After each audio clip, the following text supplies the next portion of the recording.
fortunate to have a special guest with us today. She is not only a well-known business leader, but also a great philanthropist and friend. Even though there is no doubt she has succeeded in her life, she hasn't forgotten to give back. She is an advocate for women and children and has authored 2 great books. She has won countless awards, such as Entrepreneur Woman of the Year Award, Ellis Island Medal of Honor, Entrepreneur of the Decade, Woman of the Year Award, Woman of the World Award, Outstanding Business Leader Award, and Distinguished Humanitarian Award. She's the founder of La Prairie, a world-class prestigious beauty brand, and she is currently the CEO of Voorhees Cosmetics. She's a regular guest commentator on programs such as Fox News Channel, Larry King Live, The Today Show, CNBC, and CNN. She's a part of countless organizations to help make the world a better place. She's flown all the way across the world to join us for this special event. Please join me in welcoming my friend, my inspiration, Georgette Mosbacher.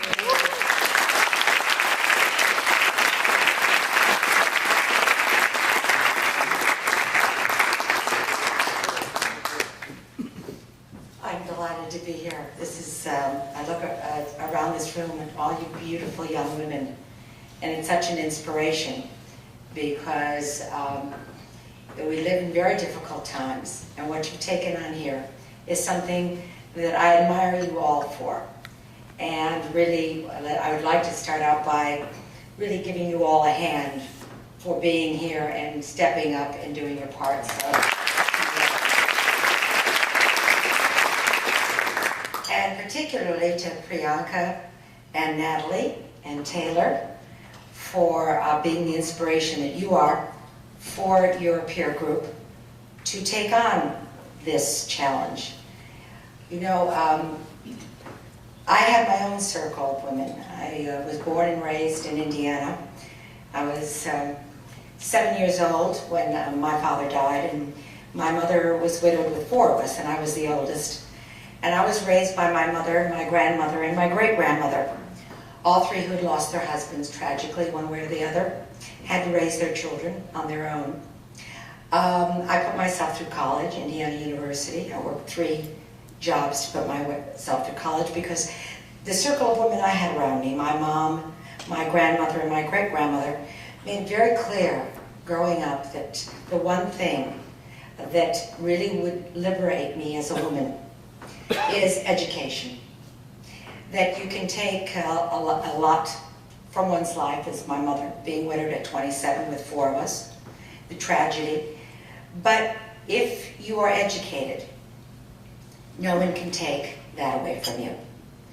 And education is more than just about being able to take care of yourself. It's about being free. It gives you the freedom to choose different options in your life, the freedom to be who you want to be. I often think I've lived an extraordinary life, even though I'm not an extraordinary person. But a lot of that has to do with the fact that I had women who encouraged me to work hard, first and foremost, work hard, get my education, and then share that.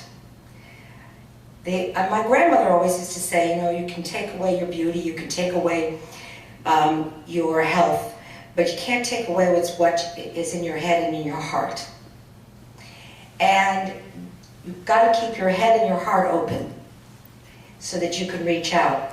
And what an incredible example that is today. As I look around this room, all you young, beautiful girls, and the fact that you've got open hearts and that you are willing to share that with women and young girls that you don't even know across the continent. But that's what it takes, because we're stronger when we are, the larger the door that we open for other girls, the stronger we are. We want to open that door as wide as we can. We have a responsibility to help one another be the best that we can be. Make no mistake, you're stronger when you help others to be stronger. And this is not an easy task, because we all have our own challenges in life. And as you grow older, those challenges are, they don't go away. They're different for all of us. But if you have an open heart and an open mind, And if you reach out, you will find that inspiration and that strength. And the strength comes by helping others. I feel very, very fortunate to be here today. I really have to thank all of you. When you think about it, we all could be covered in black robes with burqas on our faces, where we aren't allowed to not only go to school, but to drive a car. That is a way of keeping women subservient. Because if you can't read or write, you can't take care of yourself, then you are at the power of whoever it is that's putting food on the table. You never want to be in that position. We are so fortunate here today. We're so fortunate to be in this country, in the United States of America, because as women, all doors are open to us. Sometimes it's a little harder than others, but we come together in a room like this, and we look at each other and we say, no, I'm not going to let anything stand in my way.